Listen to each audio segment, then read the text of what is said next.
All right, let's dive into Robert Greene's The Laws of Human Nature. Yeah.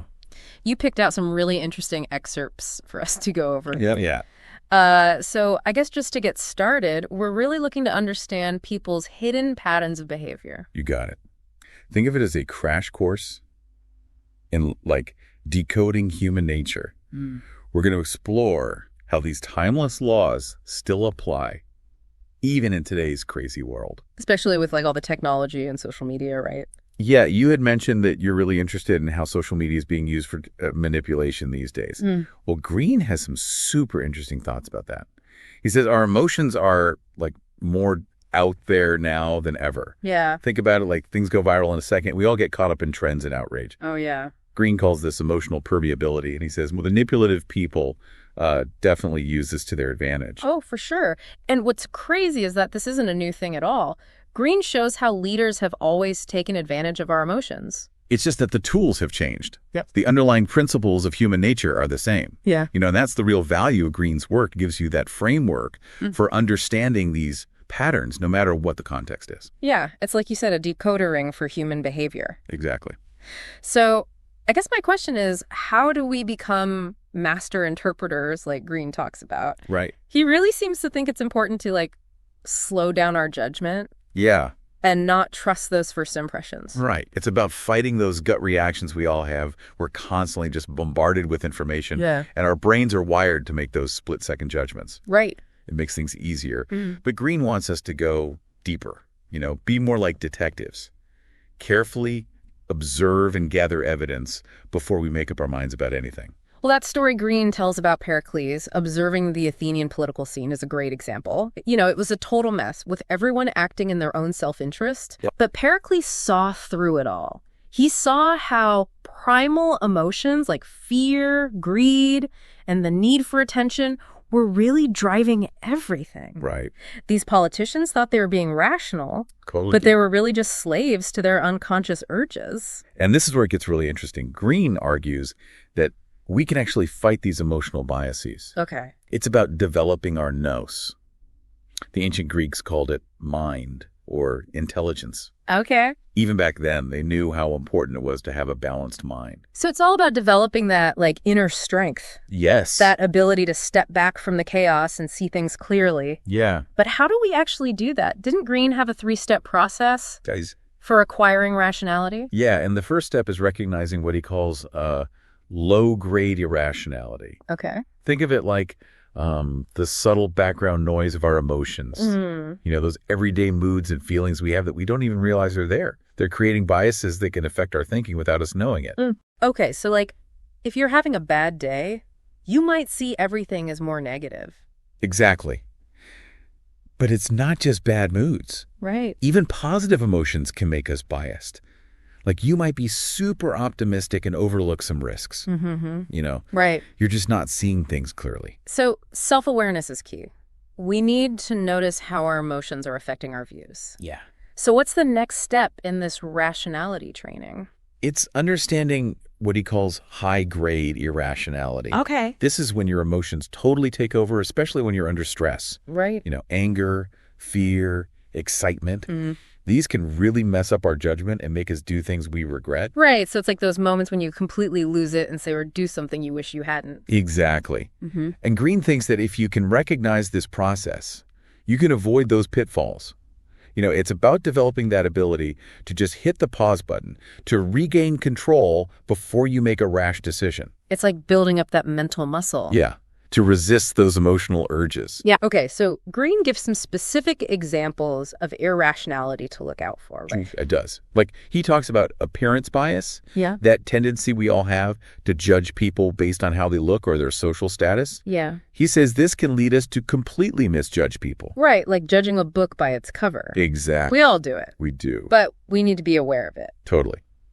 And Greene also talks about the halo effect, which is kind of related to appearance bias. Okay. It's when you assume that someone who has one good quality, like maybe they're attractive, must have other good qualities as well. Right. Like they're smart or trustworthy. Yeah. You see this a lot with celebrities and politicians. Right. We just create these shortcuts in our minds to like oversimplify people. Yeah. We do it all the time, but it's so misleading. It is. Yeah. So what's another example of irrationality? Well, another one Greene talks about is the manic-depressive cycle. Okay. This one is especially relevant, given your interest in the financial markets and business. Yeah, definitely. It describes those dangers that come with, like, sudden success, particularly if it involves getting money quickly. Oh, okay, I'm listening. So imagine someone wins the lottery or makes a ton of money in stock market. Right. They get this, like, rush of euphoria. Mm. They feel invincible, but it can be intoxicating. Right. They start taking huge risks, thinking their luck will never run out. So they make impulsive decisions. Exactly. And then, of course, reality hits. Right. The bubble bursts.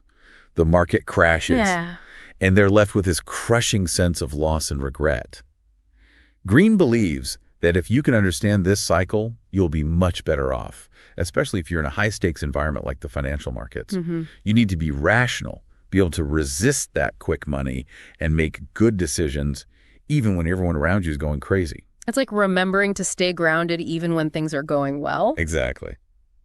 So we've talked about all the dangers of irrationality, but how do we actually become more rational when interacting with other people? Like, what are some actual tools we can use?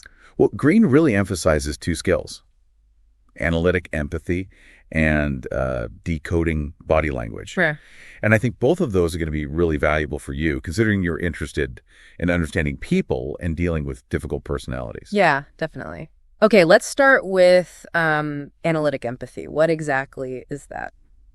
It's about going beyond just that initial, gut level empathy you might feel for someone. Okay. It's about trying to really understand their background, their motivations, their experiences, even if those experiences are totally different from your own. So it's like getting inside their heads, seeing the world from their perspective. Yes, even if you don't agree with their actions or beliefs. Right, right. And Greene uses Anton Chekhov, the Russian writer, as an example. Okay. He had a really difficult childhood, but it gave him this amazing capacity for empathy. He could understand even the most unlikable characters. Right, right. So even people who behave badly have their reasons. Doesn't excuse their actions, but it helps us see them as human. That's it. And it doesn't mean you have to become their best friend. Right. It's about gaining a more objective understanding, which is super helpful when you're dealing with difficult people. Yeah. You can start to see the patterns in their behavior, what's really motivating them. Okay, so that's analytic empathy. What about decoding body language? That's something I've always been fascinated by. Oh, yeah. It's amazing. If you know what to look for, it can tell you so much.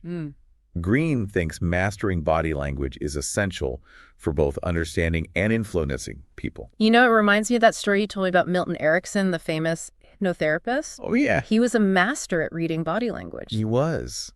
And he used it in amazing ways. Right. There's this case where he treated a guy who was super depressed. Yeah, okay. Totally withdrawn. Traditional therapy wasn't working at all. Right. So Erickson started focusing on the guy's body language. Okay.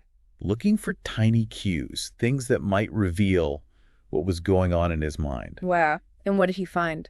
Well, he noticed that whenever he mentioned the guy's dead wife, there was this little twitch in his left hand. Really? It was tiny. But to Erickson, it was a huge breakthrough. He realized the guy's grief was so deep, he had pushed it down, even from himself. So by paying attention to those nonverbal cues, Erickson was able to uncover something the guy wasn't even consciously aware of. Exactly. It's incredible what body language can reveal. Stuff people are trying to hide, even from themselves. It's like a whole secret language. It is. So, like, what are some of the key things to watch for? How can you tell if someone's stressed, anxious, or trying to deceive you? Well, there's some universal things, like avoiding eye contact or fidgeting or touching their face. But you got to remember that body language is all about context. Right. What might be a sign of deception in one situation might be totally normal in another. So it's not just about memorizing a list of gestures. No, not at all. It's about looking for those inconsistencies. Yes. Between what someone is saying and how their body is reacting. Exactly. And Greene says this skill is so important for navigating any social interaction, especially when you're dealing with people who aren't totally straightforward. That's a good point. So we've talked about emotional permeability, the importance of rationality, and these two key skills, analytic empathy and decoding body language. What else is there to uncover in Greene's laws of human nature? Let's move on to the power of character, how it shapes everything we do.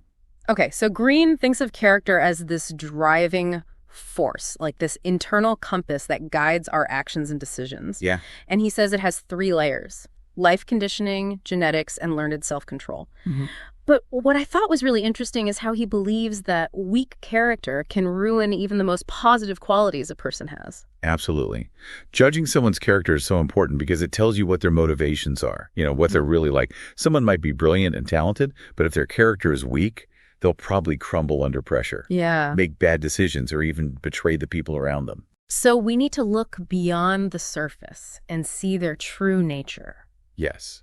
And this reminds me of Joan Crawford, the Hollywood actress. Oh, yeah. She had such a tough upbringing, but she didn't let that define her. Right. She used it to fuel her ambition. Right. She turned her weaknesses into strengths and became one of the most successful actresses ever. So it's not just about having a good character. Right. It's about actually shaping and strengthening your character, turning your flaws into assets. That's exactly what Greene is talking about. Recognizing your weaknesses, knowing where they come from, and finding ways to turn that energy into something good.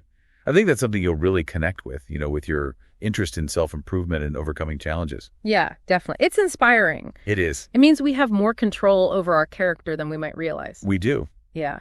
Now let's shift gears a bit and talk about Greene's ideas about narcissism. Okay. He introduces this idea of deep narcissism. Narcissism is a big topic these days. Oh, yeah. What's different about deep narcissism? Think of it like a more extreme kind of self-absorption. Okay. These people are so focused on their own needs and desires that other people are just tools to them. Wow. Their view of reality is totally warped by their ego. That sounds almost delusional. It is. Does Greene give any examples of this? He mentions Stalin, the Soviet dictator. Right, yeah. He pretended to be this humble servant of the people, but he would destroy anyone who threatened his power. Right. He was totally against the cult of personality around him, but secretly, he loved it. Wow. It's a perfect example of how deep narcissists manipulate and use people while appearing totally kind and caring. It's a reminder to never just take people's words at face value. We need to watch their actions over time. Yes. Yeah. See if their behavior matches their words. Yeah, definitely. Greene warns us to be very careful around these types of people. They can really hurt others. They might seem charming at first, but their actions always put their own needs first. So we need to recognize those red flags, the inconsistencies between their words and actions. Absolutely. Now, building on this understanding of human nature, Greene also looks at how influence works. And he points to one strategy that's especially effective: strategic flattery. Oh, interesting. I've always been wary of flattery. Yeah. But I'm curious to hear what Greene has to say about it. Well, he thinks that flattery, when used strategically, can be a powerful way to get people to do what you want. So it's not about just showering people with fake compliments. No. It's about being more targeted. Yes. You have to focus on the things the person is unsure about, where they want validation. Greene tells his story about Lyndon B. Johnson, the American president. Lyndon B. Johnson. Yeah. He was quite persuasive. He was a master of influence, and strategic flattery was one of his favorite tactics. He would study people, figure out their insecurities and desires, and then give them targeted praise and validation. Okay. Instead of forcing his will on people, he made them feel good about themselves. And that made them more open to his ideas. So it's like a subtle form of manipulation, but it works. It can be very effective. And it wasn't just Johnson.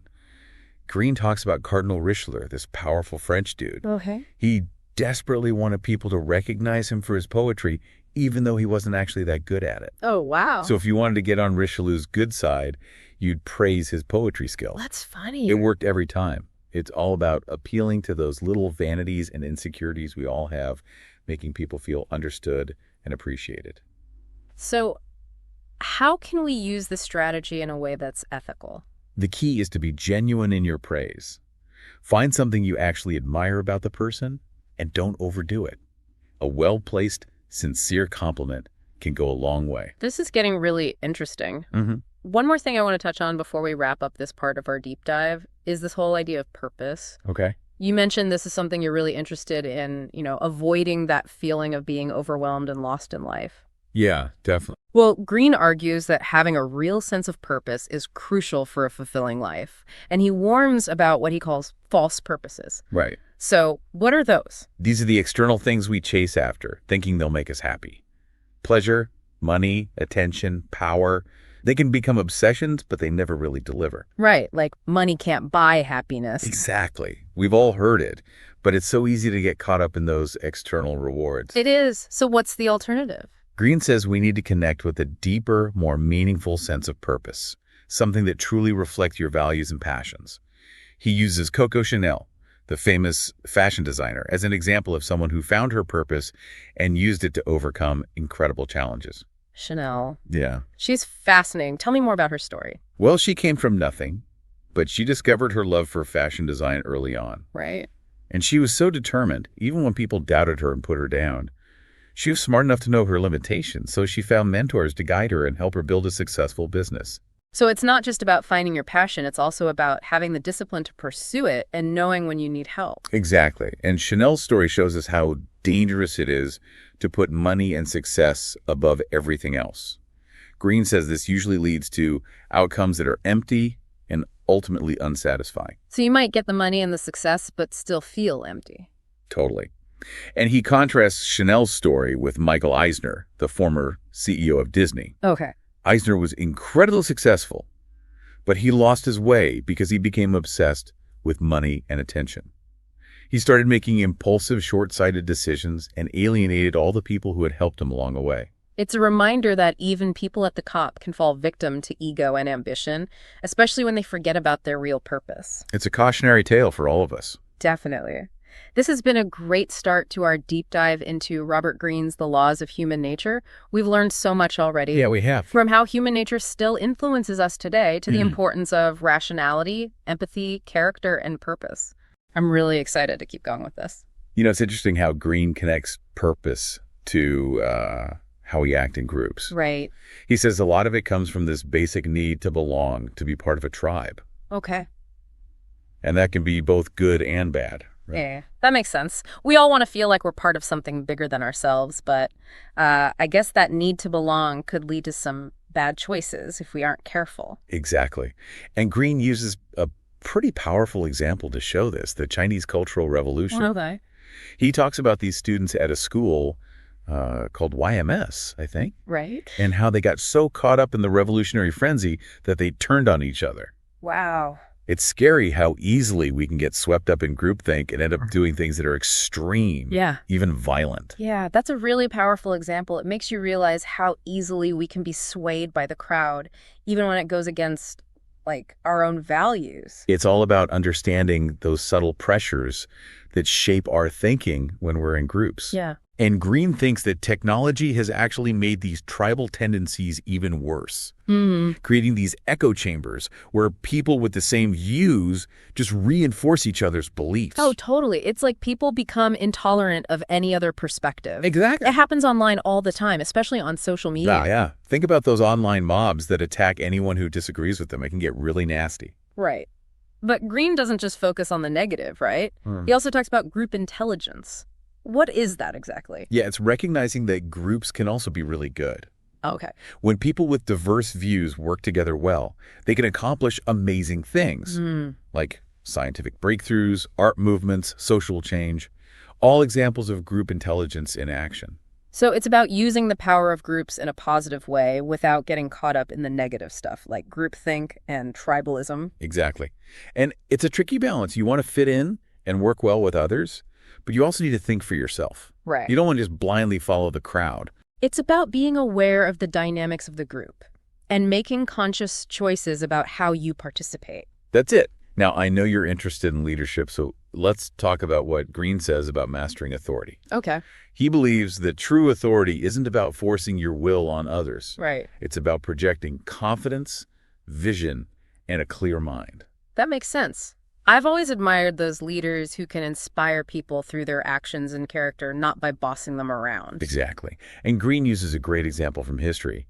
Xenophon, the Athenian general who led the 10,000. The 10,000? Yeah, these Greek mercenaries who got stuck in Persia. Okay. They were totally outnumbered, surrounded by enemies, and thousands of miles from home. Wow.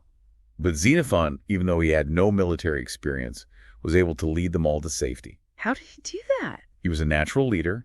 He had a clear vision, he thought strategically, and he stayed calm under pressure. Okay. He didn't panic or let his emotions get the better of him. He focused on the mission and inspired his troops to do the same. So he wasn't trying to micromanage everything. No. It was about inspiring confidence and trust through his actions and his presence. Right. And Greene believes that this ability to stay cool under pressure is essential for any leader. It's about making those tough decisions even when everything is falling apart around you. Exactly. And Greene gives some specific advice for developing this sense of authority. Okay, like what? Well, he says it's important to lead from the front, show courage, and be committed to the group's goals. So set an example, basically. Yes, and be decisive. Make those hard choices without hesitating, even if they're not popular. Right. And he says, don't seem too hungry for power. Okay. That can make people suspicious. It's about serving the group, not just your own ambitions. That makes a lot of sense.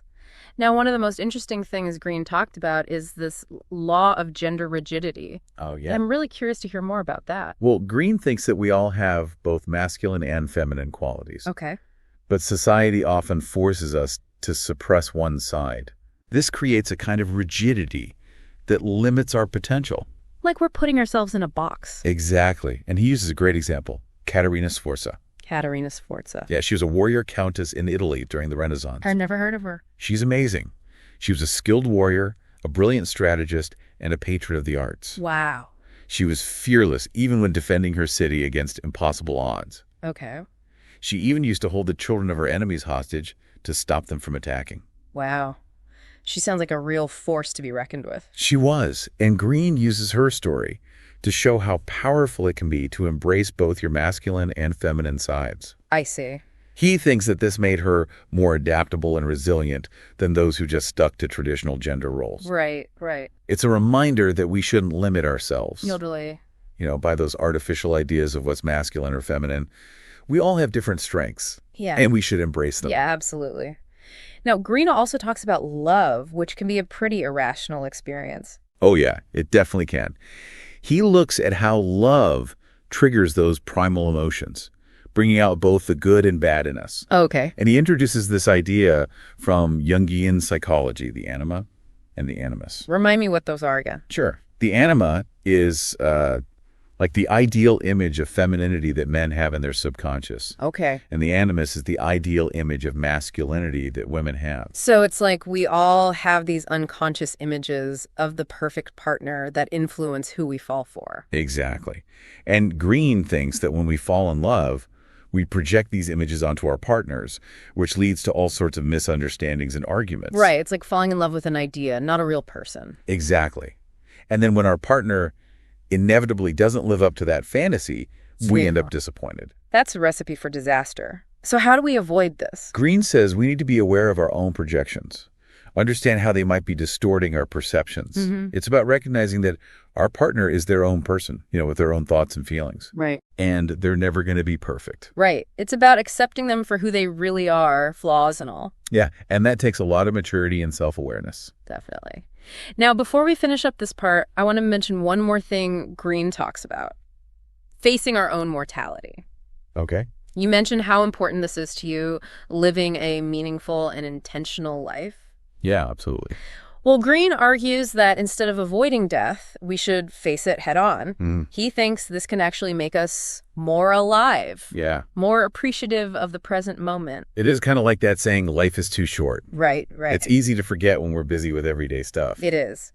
But Greene thinks that contemplating death, not in a morbid way, but just accepting it, can motivate us to live more fully, to go after our passions and appreciate the things we take for granted. Absolutely. Yeah. And he tells this really touching story about Flannery O'Connor. Flannery O'Connor. Yeah, she was an American writer who was diagnosed with lupus when she was young. Oh, wow. It's a really serious illness. And she died young, but she never let it stop her. Okay. She kept writing even when she was sick, and she found so much comfort and meaning in her work. That's amazing. It shows that we can find purpose and meaning even when things are really tough. She's such a good example of how facing death can actually make you feel more alive. Definitely. We've covered a lot in this part. We have. Group dynamics, mastering authority, the law of gender rigidity, love, and even mortality. I'm ready to keep exploring Greene's ideas and see how we can apply them to our own lives.